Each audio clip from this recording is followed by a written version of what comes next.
Okay, it's still setting it up. Hang on a It second. said, oh, it says we're As streaming. it's I have a live. message that we're streaming live. All right, well, my computer is behind, but that's okay.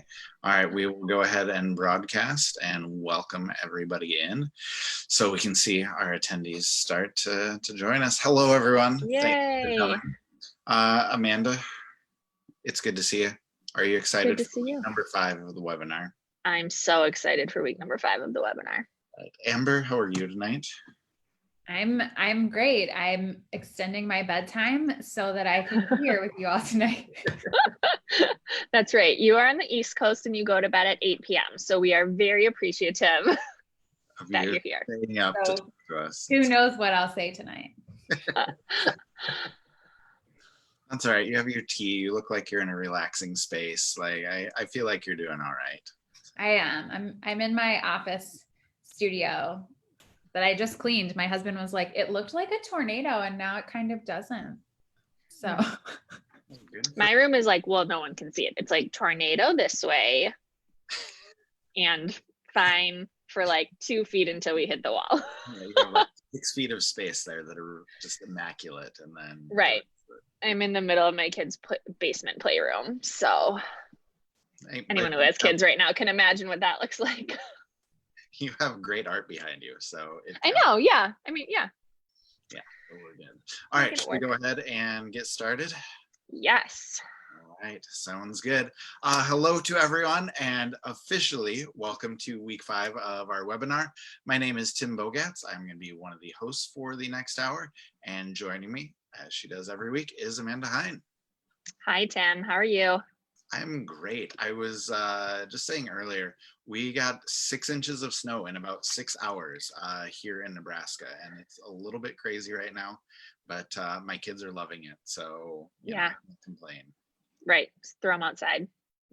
Yeah, which, you know, like that's good for all of us, really. So, but as we're getting started here, we want to share just briefly about all the great things that we are publishing on the AOEU website. We like to highlight these every week because we feel like they're going to be really valuable for everybody who's watching. So, Amanda, can you give us a quick run through? Yes, I can. Can you see my screen? Yes, we are good. All right, awesome. So I'm going to run through the articles and then some Flex collections that we released since our last webinar. So we have 2 new articles. The first one is called Why You Are Ready to Rock E-Learning. And I really loved this article because I feel like last week we talked a little bit about how the first couple weeks was just like pure adrenaline and you were just like going and getting things ready. And now that we've been in this for like a month and we know we're going to be in it for a lot of us for another month or more, sort of that weariness is starting to set in and some self-doubt and like, am I really good at this? And so anyway, if you need an uplifting article to read, this is the one. It just kind of goes through why art teachers are actually qualified and why you do possess the skills and you are uniquely qualified to meet this challenge. So if you need an uplifting article, go ahead and check that one out. And then we have another great lesson idea from Jordan DeWild, all about design. And so if your kids have access to tech, they could definitely do this lesson on some sort of, you know, graphic design program. But if they don't, they could go old school graphic design. I mean, I don't think anyone has like gouache in their house, but you could definitely do this lesson with drawing as well. So those are the 2 new articles that we have relating to coronavirus. And then we also released 3 new Flex collections every month. So if you're not familiar, Flex is our curriculum offering, and we have a special one that we got ready called Creating with Everyday Objects. You can see all of the awesome lessons here and the resources that go with those. We also have Exploring Folk Art, which also has some potential for mixed media things and open-ended materials. So you could use a lot of those.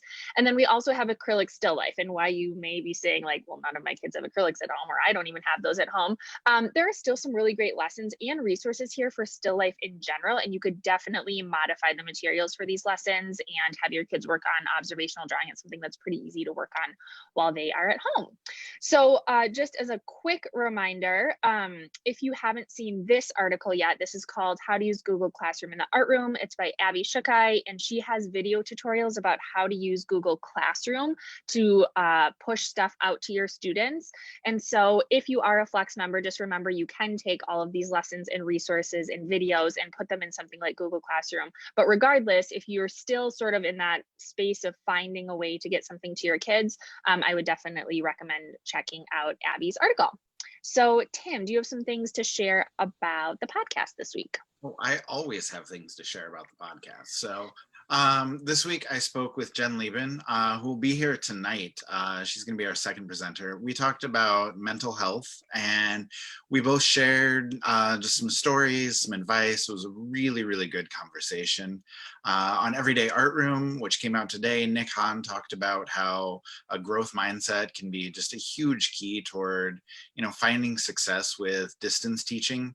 And she also talked about how proud she was of teachers everywhere for doing what they're doing in order to help their students find success right now. So between both podcasts, just we're all up in our feelings, a lot of emotions this week on the podcast, but they were both, I think, really good episodes and definitely worth a listen.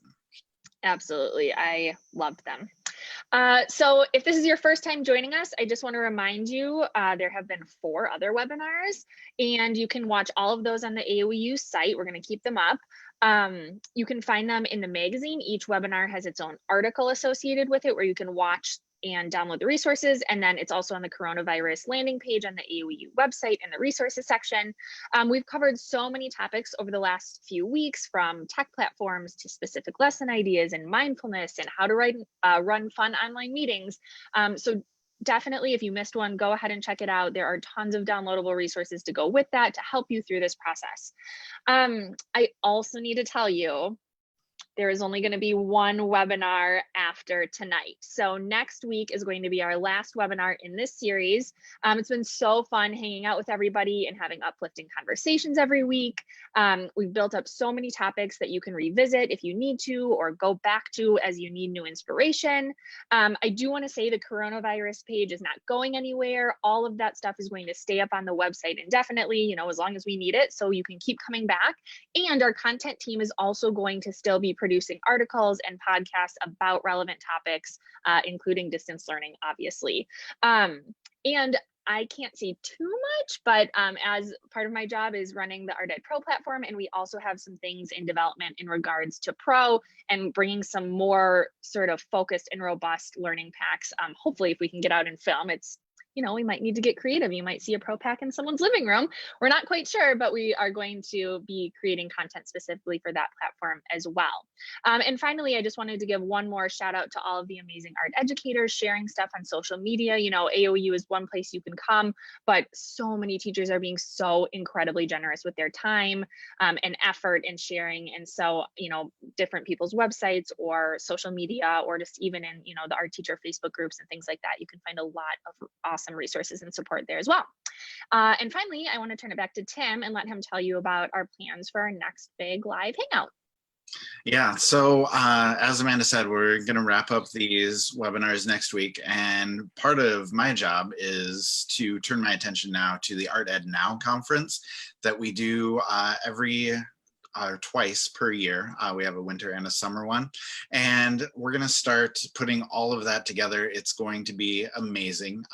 It's a lot like this webinar, but way better because it's a full day of learning. You can get PD hours. We have even more presenters, just dozens of resources and downloads. And I think best of all, just this community of our teachers getting together to talk about everything that's going on. And, we don't know exactly what the conference is going to look like because we don't know what the world is going to look like in 3 months, but we have a lot of opportunity to do a lot of really cool things with the conference, and I think it's going to be a really good event. So watch your email. We're going to start sending out some discounts and some cool things going on if you turn your attention to the Art Ed Now conference coming up soon. So that'll be at the end of July, and we'll do everything we can to get you ready for the next school year, no matter what that looks like.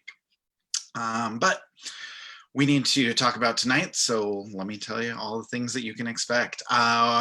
We'll be bringing on guests to share some of their best practices like we always do. A ton of downloads, links, resources available, and we'll put all of those in the chat throughout the night or in the comments if you're watching on Facebook Live. if you're here in Zoom with us, the chat is where the conversation will be taking place. It should be on the right side of the screen. If you don't see it, click on the chat button down on the bottom. That'll make it pop up. And then the important one, there's a little small blue drop down there right above where you type. Make sure you're sending your messages to everyone, because sometimes we just get random messages to me that are supposed to be going to everyone, and that doesn't work that well. But Lindsay Moss will be in there sharing, like I said, the links to the downloads, the articles, podcasts, everything else in the chat there. So we want you to join the conversation, jump in, talk to all of the other art teachers that are there. And then if you're on Facebook Live, we'll also be answering questions, guiding conversation there. So we would love for you to leave any comments or any questions there throughout the night. And then, like I said, the best part is the connections we can make. So like I said, jump in the chat, ask questions, join the conversation. And then finally, as we do every week, we're going to record this entire webinar. It's available after the fact. We'll send out an email with the recording. It'll be at the AOEU Facebook page, and it'll be on the AOEU website as well. Awesome. I did want to address, I saw a couple comments come in about, do we offer PD hours for the webinar? The answer is officially no. Some teachers have been able to get PD hours. They've pitched it to their admin and are writing up a little reflection or something. So you could definitely check with your admin if you definitely want to get PD hours. More districts are into giving those for pro. So there's a quiz at the end of pro packs that you can turn in for PD hours often. Again, check with your district, but you might want to check that out. And then the upcoming conference also offers a PD hours certificate. So just wanted to make that clear. Okay, before we dive in, let's chat about the plan. So we're going to have 3 different presenters over the next hour. And first up, Amber Kane is going to share some strategies for giving feedback online. So we kind of heard from teachers that now that we're into this, it's difficult to get kids to turn in their work. And that's for a variety of reasons, and many of those are very valid. But Amber is going to be sharing some tips for giving feedback that might make your kids more apt to turn in their work, or actually want to turn in their work to chat with you. Next, Jen is going to be back to talk about, like Tim said, why it's so important to talk about mental health during this time, especially as we get deeper into this situation. And then finally, Libby is going to be back from week 1. She's in Seoul, South Korea, and has been doing this for a lot longer than we have. And she is going to be back to share some of her newest projects that she's doing with her students, which are very exciting. So definitely stick around for that. Yeah, you're going to love those. She's doing some great things. And then Amanda, before we start, we always like to give reminders about, just what our perspective is, where we're coming from here. So can you explain our thinking to everybody? Yes, as we've been saying week after week, if you've been here, just remember to show each other grace and understanding, because everybody's coming from a different perspective, a different situation, doing the best with what they have and where they're at. Some days we're up, some days we're down. And so just remembering to give each other that grace and understanding. Also, as always, think about what might work for you now, what might work for you later, what you could tweak to fit your situation. And finally, I just want to reiterate again how happy we are to be here and be moving through this situation with all of you. Yeah, absolutely. And thank you for that. I think we've just done an amazing job in the art teacher community of supporting each other, sharing with each other, just being there for each other. And, I really hope that can continue to happen over the coming weeks. Awesome. All right. Well, with that, we're going to jump in with our first guest, who is Amber. Amber is our head of compliance here at AOEU, but she also has spent the last 6 years teaching art online. And so Amber is really well versed in how to get good quality work from your kids while teaching online. So Amber, how are you tonight? I'm doing great. I really appreciate the compliance part of me likes the really precise information that you gave about professional development hours. Yes. Yes. You can also always check out the state map on our website. If you really don't understand professional development hours or what you need, there's a lot of information there that can hopefully direct you in the right place. And Absolutely. now I'm going to switch to talking about teaching online. Awesome. Take it away. All right. So, tonight, I'm focusing on 11 tips for giving feedback while teaching online. And some of this is going to be like really specific to feedback, and some is a little bit more engagement, but those things are super, super linked together. You also do have a download that lists the 11 ideas that I'm going to share, and to kind of reiterate what Amanda shared earlier. is not all of the things I share tonight are going to resonate with you or work for you and your student population right away. So I'm going to encourage you to think about what works really well, what you're excited about, what you want to try right now, what you might want to try in a couple weeks, and also just cross out ideas that you're like, I don't like that at all, or I don't think that's going to work for my students at all. The other part, so I'm channeling my inner Jimmy Fallon, and I don't have a printer, so I made some very beautiful cue cards on construction paper. These are all on the downloads as well, so if you can't 100% read them, don't worry. This was me somewhat entertaining myself today as I rehearsed for the evening. So idea number 1 is to start simple so that your students don't feel overwhelmed. So one thing to remember, and this is something that I get caught up with a lot, is we think our students are experts at technology, and they are sort of, but they're not necessarily experts at all technology, specifically like learning management systems. They don't spend a lot of time trying to break those down.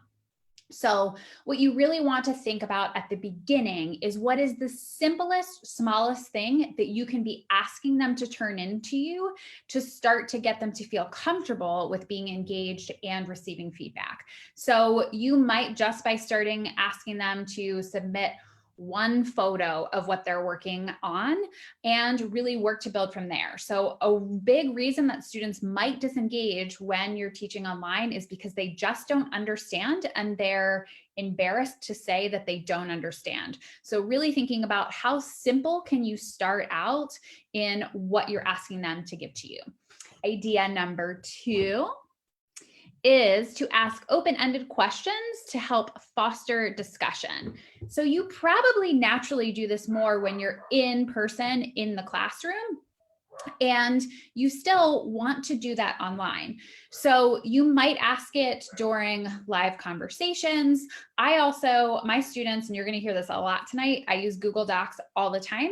These type of questions are always inserted in the Google Docs that they know to respond to when they submit their work. So you might ask them to tell you more about what inspired them and what they were creating. You can ask them, what really frustrated you when you were making this piece? Or what do you wish you had done better? Those questions and looking at how your students respond can really help guide the feedback that you're giving them, so that it's more of a conversation between you and the student, and not so much of you just like pushing information out to the students. And that's one thing that we need to be really careful of when we're teaching online, that we do try and facilitate ways to get the back and forth going on. Idea number 3 is to spend time talking about in-progress work to show students that progress is actually valued. So our students, one of the many reasons, and the reason that I probably see the most, that they will choose not to submit their work is because they're afraid of failing, and they would rather just fail because they didn't turn it in and not because their work isn't good. And it gets even more complicated, which many of you may already be figuring out online. Once students disengage, it can be really hard to figure out how to get them back. In the classroom, you might be able to like walk up to them and talk to them, but when they're online, if they won't answer your emails or they won't show up to calls, obviously that's really challenging. So one of our big goals is to try and continually make them feel safe to show up. So if you spend more time giving feedback on the progress of what they're actually working on and helping them problem solve and less on the product, they're going to be more likely to keep showing up. As well as just keeping in mind, if you were teaching in person, we're normally walking around the room, looking at students' work, talking about it with them. We want to try and recreate that as much online as we can so that they continue to move forward on their work and they don't just shut down and be like, I don't know what I'm doing, I can't finish this, so that I'm just not going to turn it in and not going to engage at all. So number 4 is to share your own work with your students to really help them understand your artistic process. This is another way to build relationships with students. So I like to think about, once you go online, it's almost like the first day of school all over again. It's a whole new level of trust that you need to build with your students. And if you show your work and help them see your process, help them see what you're struggling with, what you might have done wrong, it's going to make them much more willing to do that as well if they see you showing up. It's a new way to build relationships with them that's really important to get engagement and that feedback loop happening. Number 5 is make it easy for your students to respond to feedback and create conversation. So as I said before, it can be really easy when we switch to online to have it just become the teacher pushing information out at the students, even when that's not our goal. So we want to keep thinking about how can we make it easier for them to respond to us. One of the main ways that I do that is really through using Google Docs and using the comment feature. So students put their work into a Google Doc, respond to the questions that I've asked them, and then I go ahead and leave comments within the Google Doc. So I might respond to their questions, I'll leave notes by their artwork, and then students, I don't require them to usually. They often choose to, partly because I tend to ask them questions. They can go ahead and hit reply to that comment, and then you get an email and can have more back and forth, which is really important in helping students to feel engaged and helping them to not again feel so much like you're just kind of telling them things and then that's where it cuts off. So think about, even if Google Docs are not your thing, what are ways that you can make it more of a back and forth exchange with your students? And some of it is also just telling them, you're allowed to reply to me. You're allowed to ask me questions. You're allowed to challenge your grades. I tell my students all of those things at the beginning of class and then very often throughout of, if you don't understand, ask, push back at what I'm giving you. Number 6 is to keep your feedback simple and specific, to keep really everyone from feeling overwhelmed. So this is for you and for your students. It can feel really tempting, like you're looking at the piece and like you have to give feedback on every single thing about it, but that ends up really not being helpful for anyone. It's overwhelming for you because it's going to take too long, and it's overwhelming for the student to process of what are they supposed to actually do with that. So think about just 1 or 2 things that you're going to give feedback on, and you might even tell the students that beforehand. But so you might decide, this week, I'm giving feedback on how you use complementary colors, because that might have been the focus of your lesson. Or this week, I'm going to focus on how your composition connected to the ideas. So really think about what is that specific focus that you can have so that you're not writing pages and pages and pages of feedback. And so it's students just have one thing to kind of grab a hold of and think about how they can apply it in the next thing that they work on.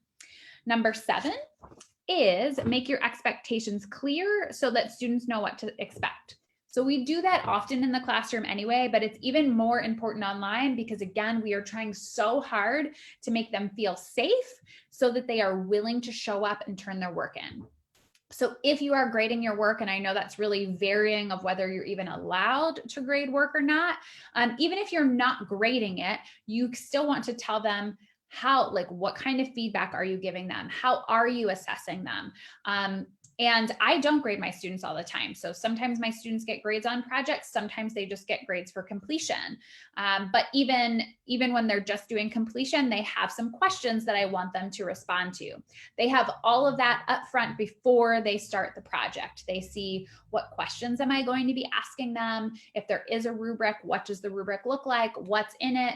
So that even before they get started, they could actually ask me questions if they feel like they don't fully understand. So being really clear, what are your expectations? I even tell them there are clear expectations on the way that their photos should look to help me understand what they're actually showing me. So the clearer you can get, the better it's going to be for everyone involved.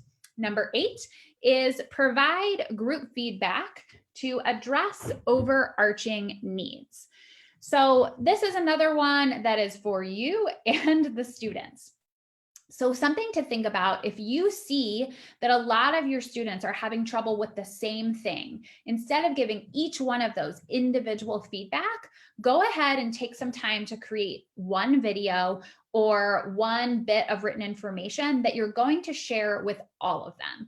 So an example is if you were in the classroom and you saw that like 15 of your students were using their X-Acto knives upside down, you would not go around the room and like teach each individual student how to use their X-Acto knife, because by the time you finish that, someone would have cut their finger off. So instead, you would bring them together as a group, reteach them how to use the X-Acto knife, and then let them go back to their work. So you can do the same thing online. So that saves you time. But the other thing that it does for our students is it helps them to see that they aren't the only one struggling. And that is really important, because once they're in this online setting, it can be really easy for them to start to think of like they're the only one that's having trouble with something. So it can be helpful when you just kind of pull it back and say, okay, I noticed that most of you are having trouble with this. And so we're going to back up a little bit, and here is some additional information on it. Number 9 is to ask your students what they want feedback on so they feel that their specific needs are being met. This is something that I think is super, super essential, especially when you're teaching online. So making artwork is incredibly personal. And because we're missing that part of we don't see our students working on the pieces in progress as much, we can sometimes have a little bit more trouble seeing what inspired them, why they were making it, understanding that thing that they're just like so super proud of. And we want to make sure that the thing that they're so excited about and so proud of is not the thing that then like we give constructive feedback on, or what they might view as negative feedback on. So I always ask my students, what is one specific thing you want feedback on? That way they're opening the door and saying, I struggled with this. I want to know more about this. And it feels more like a conversation to them. You can also ask them things like, what artist do you want to learn more about? And you might infuse that into your feedback of giving them some additional resources. Sometimes I ask them, what medium are you interested in? So right now, everyone's trying to figure out like, what do my students have access to? And that may guide what direction you're pushing them. So ask, like, what are you more interested in learning about? And then you can kind of tailor your feedback to that. I also like to ask them, what are you the most proud of? And that can help you celebrate that with them. Number 10 is have students give feedback to each other so that they can stay connected to their classmates. So our students want to feel connected more than ever right now. And we can help facilitate that. So I use Google Docs. Once again, students put their work in there, and then other classmates go in and use the comment feature. So you can set Google Docs so people can just comment and not edit. So that way students are not like messing with other students' work. And I normally give them some specific guidance. So we might say, okay, we're practicing a tag critique. So everybody's doing the tell, ask, give within the critique. Or I might give them a specific question where people are going in and saying, I wonder what would happen if, and writing some crazy idea. A way that has always worked really, really well for me on this one, if you are having trouble getting students engaged, is I'll say, you have to respond to 2 of your classmates. But if you respond to more in a thoughtful way, not just like cool painting, you can get extra credit. So thinking about what are those ways that maybe are going to help motivate students a little bit more. The other reason I do that is it creates another safety net for students. So students that are really worried about their grades, they'll do a ton of this, get a lot of extra points, and that makes them more willing to experiment later on in the class. And the last thing for you to try out when it comes to giving feedback and getting some more engagement is to utilize videos and screencasts so that students can hear your voice. So we know when we're just writing, sometimes students they're going to make up in their head how you're going to sound. They're going to determine if you're yelling at them, making fun of them, praising them, whatever. They're going to make that up in their head. So a really helpful thing that you can do for students is create videos. So a lot of times I will just pull students' work up that they submitted on my screen and do a screencast of me talking through what's the feedback that I would give. And again, I kind of talked about this very early on in the first webinar we did. It doesn't have to be perfect. So I don't write out my feedback first. Like the students hear my like brain churning and thought process, and that's totally fine. The other thing to do with that is sometimes I do it individually based. So student by student, I look at one work of art and then that student gets their own independent video. And then sometimes I'll do a group of the work. So it would almost be like if we were all in the classroom having a group critique. And that's one of those things that can also be helpful. They can learn from the feedback that you give to other students. And it also, again, helps them to see the teacher is not just telling me that I have things to improve on, they're also telling other people. So that is a way that helps the students, even if they're not all on a live call together. Those kind of group videos, seeing other students' work can help them feel like they're in a class and like they're more connected to each other. So I hope that some of these ideas are helpful for you. As I said, I wouldn't try and do all of these at once because that could be a lot to take on. Think of what are the 3 that you're the most excited about and try them, and then also adjust them as you need to for your students and what tools you have access to. Thank you so much, Amber. Oh my gosh, there were so many good ideas. Some people are saying, I love your signs, but I can't see them. Don't worry. We have the download. So this, I love how Amber designed this. So we have an amazing graphic design team at AUU. Yeah, I didn't design that. Okay, our graphic design team did. But the direction she put, which she said here too, like read through this, circle what you want to try, star what you want to come back to, and cross out what won't work for your students. So this has all of the ideas that Amber talked about, so you can remember them and remember how to try them. Just one super quick question before we continue, Amber, which is, can you talk a little bit about exactly how in Google Drive you use or how you put the photos in, or how you have students like submit them to you? I think you just use like a Google Doc, is that right? Yep. So each week that my students have an assignment, so on our website, it has their directions, and I have students submit things on Fridays, but you know, you want to figure out what works for you to keep things consistent. We just always submit work on Fridays. I found that's helpful.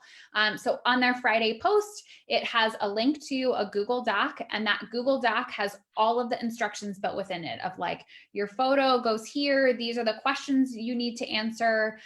If there's a rubric, they grade themselves first. So they go through and highlight like where they think they fall in the rubric. Also really important. So it teaches them they have to make a copy of the Google Doc. Otherwise they'll all like edit on top of each other, which could be entertaining for a little bit, but doesn't work out really well. So you have to teach them that. So that's kind of in it. If you open this up, you make your own copy, and then they just go ahead and insert their photo and fill it all out. And then they share the link. We also go through teaching them how to change the sharing settings. If you are using Google Classroom, know that if they submit the Google Doc under the assignment tab, then other students can't see it. So that's kind of like the protector of the assignment tab. If you want students to interact with each other, they just drop the link in the stream of Google Classroom, and then they can open each other's documents. Or sometimes I create a whole class doc if we're doing like a progress critique, and I just post, like, give it a title and a date and say, hey guys, here's the blank document that I made for you. Everybody just start to drop your photos into it. Awesome. Sounds like there's different ways to do it depending on what you want. So play around. I also, Amber wrote a great article about this that I just remembered also, and I dropped the link in the chat. And it kind of gives you a screenshot of what that could look like with the comment feature in Google. So that might be helpful too. Thanks so much, Amber. All right. Thank you, Amber. All right, next up is going to be Jen Lieben. Jen is an amazing art teacher from the Chicago area, does a lot of incredible things with art, with tech. Jen, thanks for coming back again. How are you? Thank you. Thank you for having me again. I'm doing well. Good. I'm glad to hear it. Now, we talked a little bit earlier about our podcast came out this week, and, you know, all things mental health related in that discussion. But I just want to ask you here, like, why do you think people are kind of struggling with mental health right now? That's a good question. There's a lot of reasons to be struggling with mental health right now, right? Because we're locked in the house. We can't get out, or it's very limited. And I think even people that are introverts, which I identify as an introvert, and I guess I didn't realize how much even I need connection, and need to talk to other people. And when you don't have it, I think you really start to miss it. And I know I'm even struggling with it now. I can feel like I'm starting to get like, force yourself to get up, take a shower, get dressed, otherwise we just live in our PJs and sit on the couch and watch Netflix. We are depressed. Yeah, it's okay for a little while. Like, it's okay to have those days, I think. But yeah, it's helpful to make yourself get up and get moving. But just thinking, I guess, more big picture thing. Why do you think that we need to talk about mental health more? Like, why do you think people need to feel more comfortable asking for help? Mm-hmm.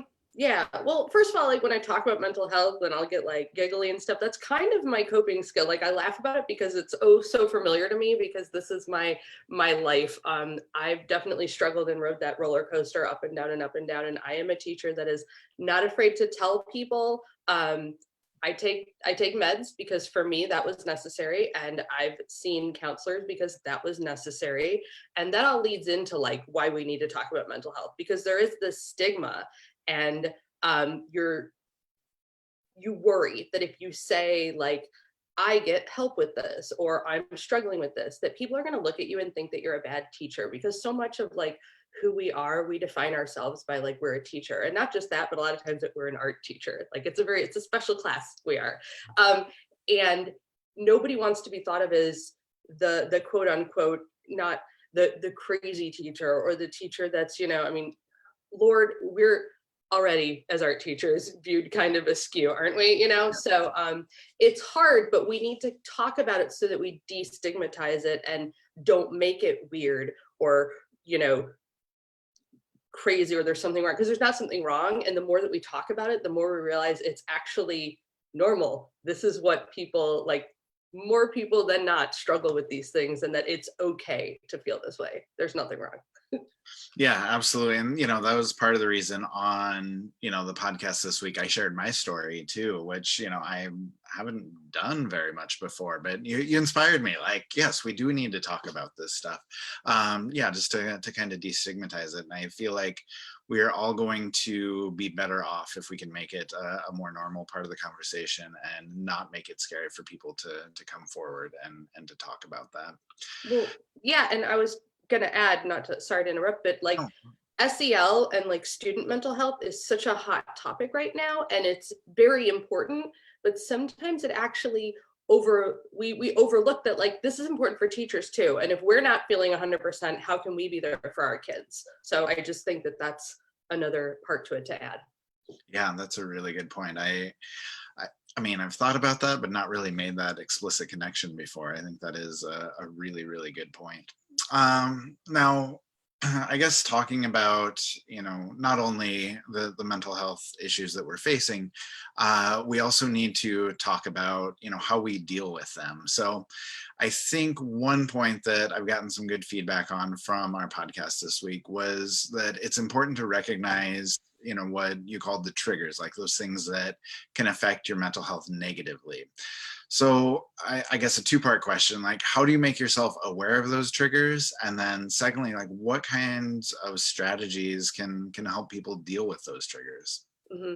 Well, it's different for everybody, but I know that there are some things that we probably have in common. Like I can say for myself, reading Facebook gives me huge anxiety.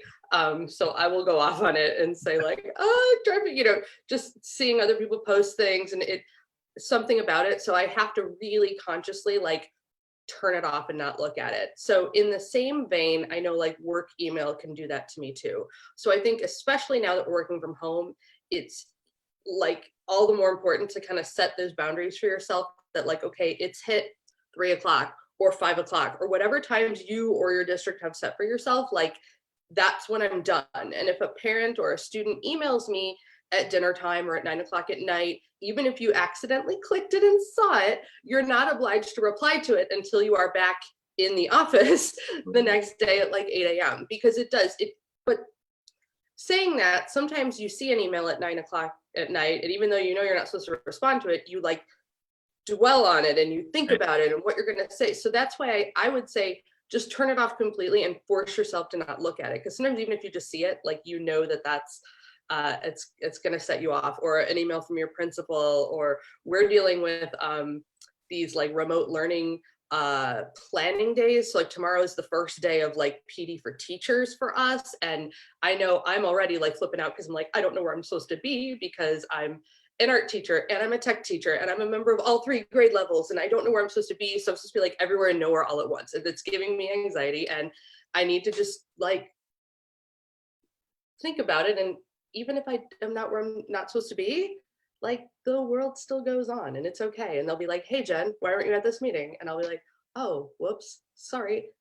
I'm not normally a flaky person. So it's not like I've set this established pattern of doing this. People are going to know that if I mess up, like it's legit mess up. You know, it's like, so I have to kind of walk myself through what is that like worst case scenario, like what's going to happen. You're not going to lose your job. You're not going to, you know, maybe a parent is mad for a day because you didn't respond in, you know, a half hour. I don't know. I've never had a parent actually get mad at me for that. Never. Like I get back to them in 24 hours. That's pretty good. So honestly, it's me and my own like high expectations.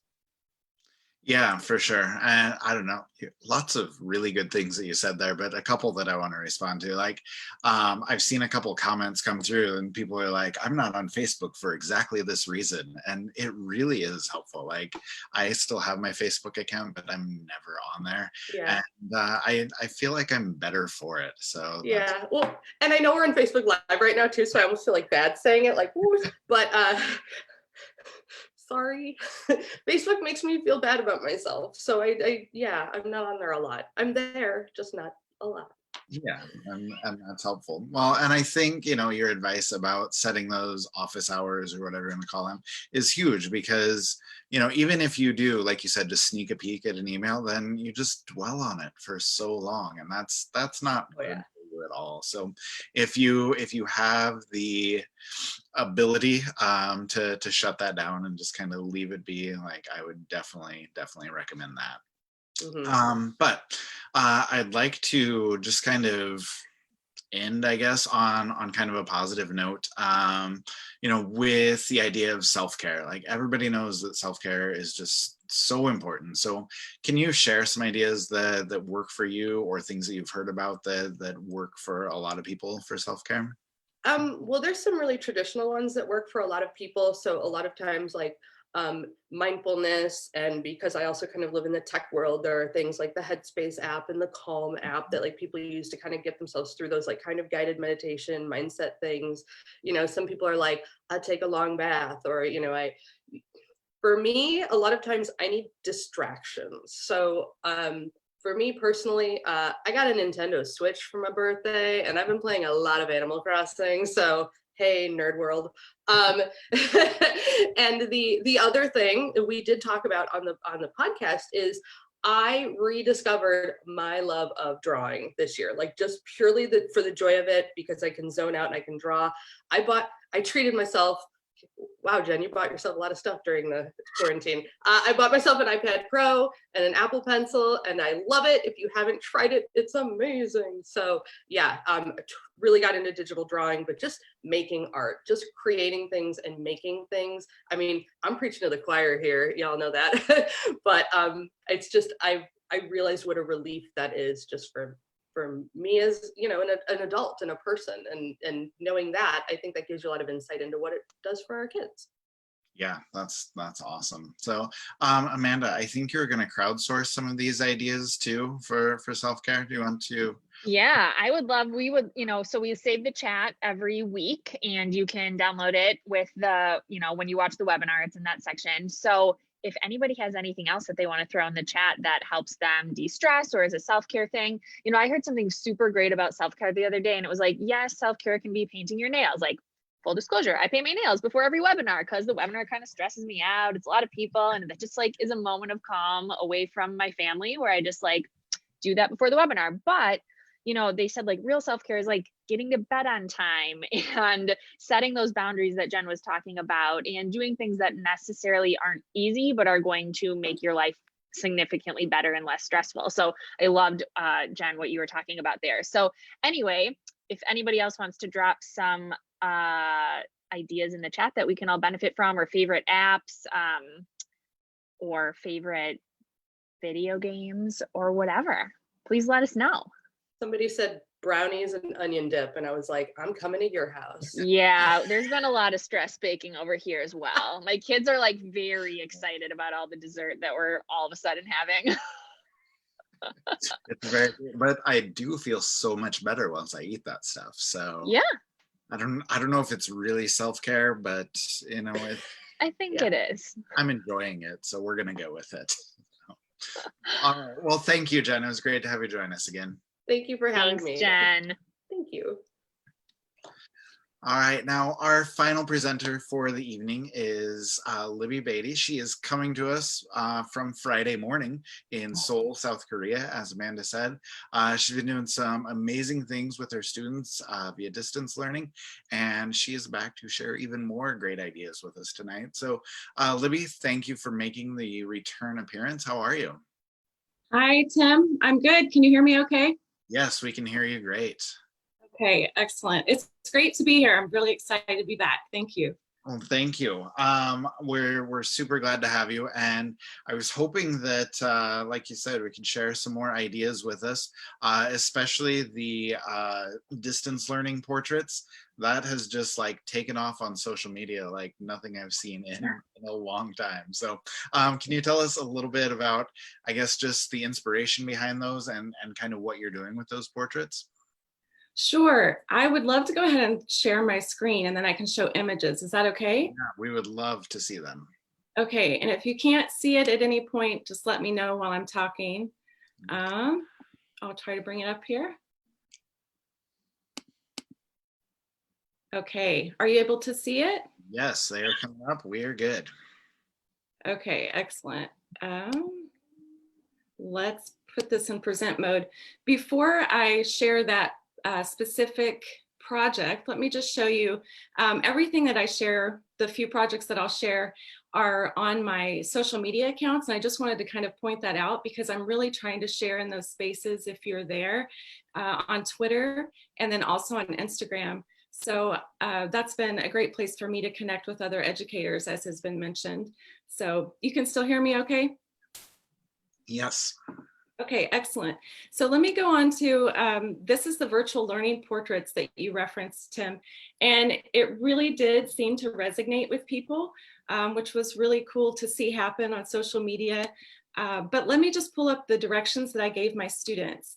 And these are directions that I think you've already shared on Art of Education. Yeah, they're going to be in the chat and they'll be on the website as well.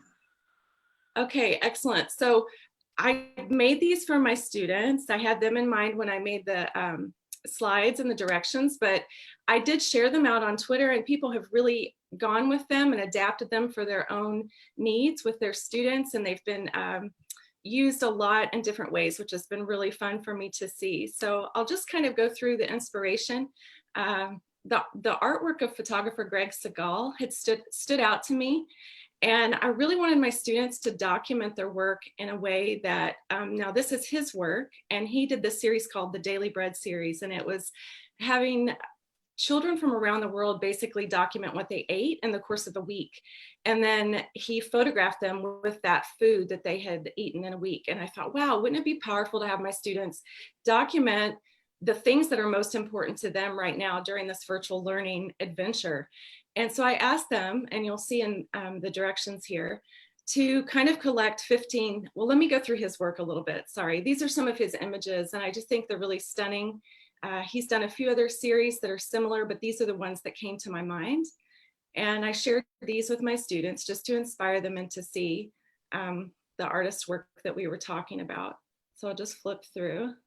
Are the slides changing for you? Yep, we're good. Excellent. So the directions for my kids were find 15 items that are important to you right now, that are kind of your daily go-to items that are helping you make it through each day. And then you can see I have them find a spot. And again, these directions are shared out if anybody wants to use them. Let me go to something that's been mentioned is just sharing our own work and how I think that inspires our students. So I wanted to create my own, what I titled Virtual Learning Portrait, inspired by the photographer Gregg Segal. So I've been using TikTok a little bit, which has been fun.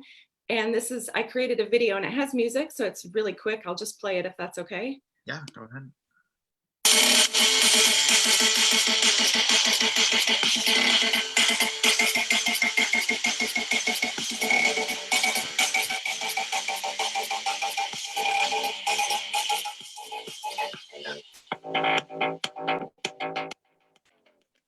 Okay, so that just, well, stop it, sorry.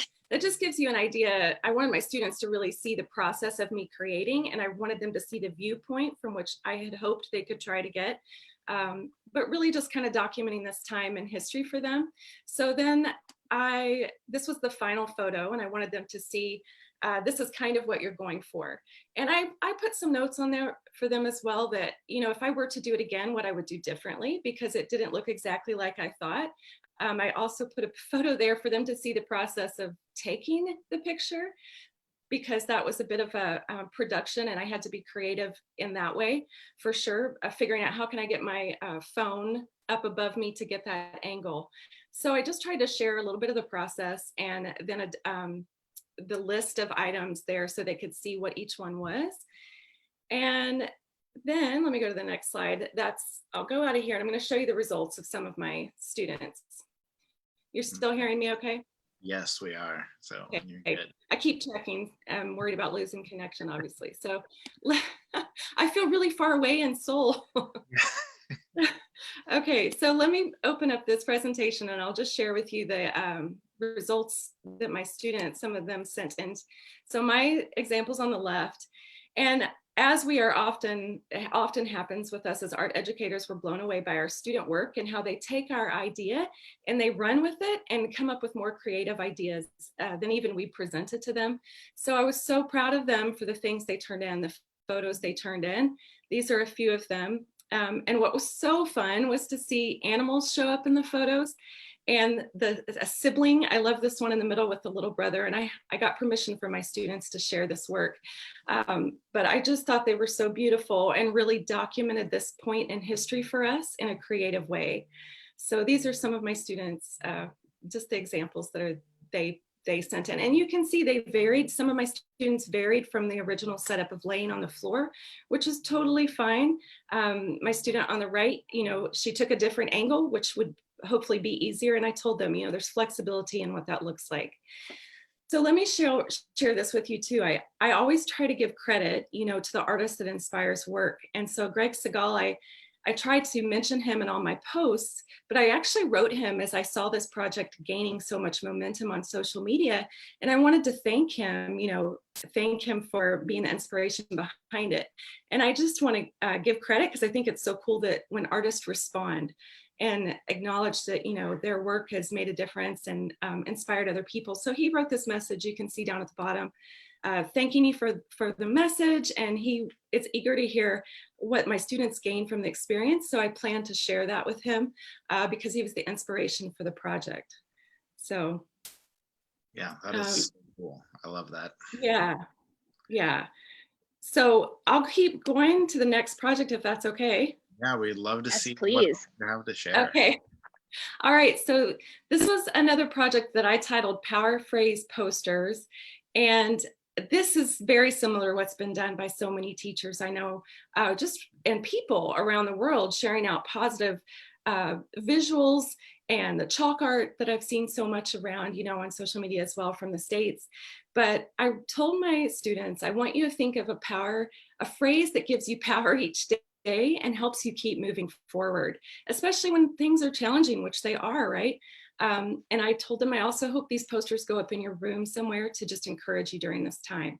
So these were a few examples. And I teach middle school art at an international school. Sorry, I meant to say that at the beginning, in Seoul, Korea, South Korea. And so I teach 6th, 7th, and 8th grade. So these are examples from all those different grade levels. And I thought they did a great job with that. So on to the next project. I'm just going to keep going if that's all right. Please do. Yes. Okay. So this one I would titled, it was just a collaborative art project, and it basically asked my students to create a heart out of any material they had. And I shared briefly about this previously, and I just wanted to show a few images from that and a little bit of the video. But I had students make hearts out of cookies, students make hearts out of Legos, all kinds of creative ideas. These are just a few of the pictures, but eventually we put together a video, and this I just made an iMovie, and I'll just show the beginning part. But really the idea was that they reach across the screen to share the love or encouragement with their classmates. And I'll just show the very beginning. It's better with music. That's the example I shared with them. That's me at the beginning to show them, this is what I want you to present, to share. And then I just put it together in iMovie and shared it back with the kids, and gave them the option if they wanted their face to show or not, or just their hands, whatever they were comfortable with. So that was a really fun project to do. I won't play the whole thing for you, but I wanted to give you an idea of what that looked like. Because obviously we're separated from each other, and it's, you know, just to see each other's faces sometimes is pretty powerful. So we extended this project, and the faculty then made one, and I'll show you just the beginning of this, where the faculty made signs with words of encouragement, and we just put that together to share out with our students. So this is all of our middle school faculty, and they were awesome to submit videos or give me videos. And again, I just put it together and edited it in iMovie. So that's kind of what that looks like. Okay, so I'll stop that one. Let me see, I think I might have right now, and I think so many people are doing this one, is recreating a famous artwork. Are you still there? Yes, you're good. Okay. Okay, awesome. So recreating a famous artwork, and this is what my students have just finished up. And this is the art challenge put out by the Getty Museum, and they've been doing so many fun challenges. This is one of them that's, I'm sure most of you've seen or have done yourself, just around the world of recreating an artwork, a famous artwork. So I was really proud of my students with the images that they submitted. So this is where we've landed and where I've finished up, and they're now working on choice boards. So that's a little bit of what I've been doing with my kids, and honestly, a lot of credit to them for doing all this, you know, from a distance, and turning in their work. So I think I can stop. I'll stop sharing if that's okay. Yeah, well, I can. Oh, you got it. You're good. I got it. That's awesome. We had a couple good questions come in on the chat. A couple of people were curious about your process for making that time-lapse video for the virtual learning portraits. Can you just kind of talk us through how you did that video? Yes, how did I do that video? So I just used actually the camera app or on my phone, and I put my phone up and I just chose time-lapse option. So I created a time-lapse video, and then I put it into TikTok and added the music, which is pretty not that difficult once you learn how to use that, you know, and just shared it out. And it's quick, but you see the process, which I'm learning that time-lapse is really good. So it's fast, and I think that's good for our students to kind of see it, especially since they're watching so many videos. And then I think that's it. Yeah. No, I think that's cool. I think showing that process was good. And then having you list all the items that you put in there, I think is a really, really good idea for kids, just to kind of give them a starting point. So I think that works well. And then a couple people were curious also, you mentioned choice boards at the very end. Can you just kind of describe what you're having kids do for those? Yes, so this is the project that I've just given out to my students. They're currently working on them, so I haven't had any turned in, or I would share some of those.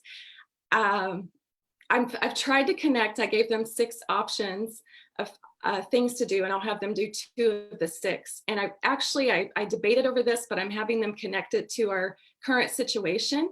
I don't want to do all my projects connected to that, but I do feel it's such a unique time to be able to process as artists and document this moment in a creative way. So I did connect that. So I will be sharing out what comes back from that on Instagram and Twitter as well. But I gave them options like stop motion, creating self-portrait, which I've done before, but not with these students. I'm currently teaching students I actually haven't had in the classroom yet, because the trimester switched over, so I haven't even had them in the classroom yet. but I'm happy to share that. I can share that. Yeah. Yeah, no, we put all of your social media handles in the chat, so I think everybody can find you and just kind of continue tracking what you're doing and continuing to be inspired. Oh, thanks. We're finishing up our like second month, and I've been so grateful for the art teacher community and you guys. I mean, it's kind of what keeps you going, you know, a lot of times. So yeah, absolutely. Absolutely. Well, Libby, thank you so much for coming back on and sharing your ideas. It has been great to have you again. Thank you, so much Libby. for having me. Thank you. Bye. Bye. All right, so that will be all for us tonight. So if you missed part of the webinar, if you want to watch it again, you want to share it with someone, check the Art of Education University Facebook page, as well as the website. If you pre-registered for the webinar, you should receive the email with a link to the recording also. Keep coming back to AOEU. We only have one more week of the webinar, but we have all kinds of lessons, resources, ideas, whatever else you might need to help your teaching right now. We're going to continue to do our best to support you as best as we can as we continue to move through this. And also look for a really exciting email that will be coming through tomorrow about the Art Ed Now conference. Thank you so much to all of our presenters and to all of you for joining us. And we'll be back one more time next week. Bye, everybody.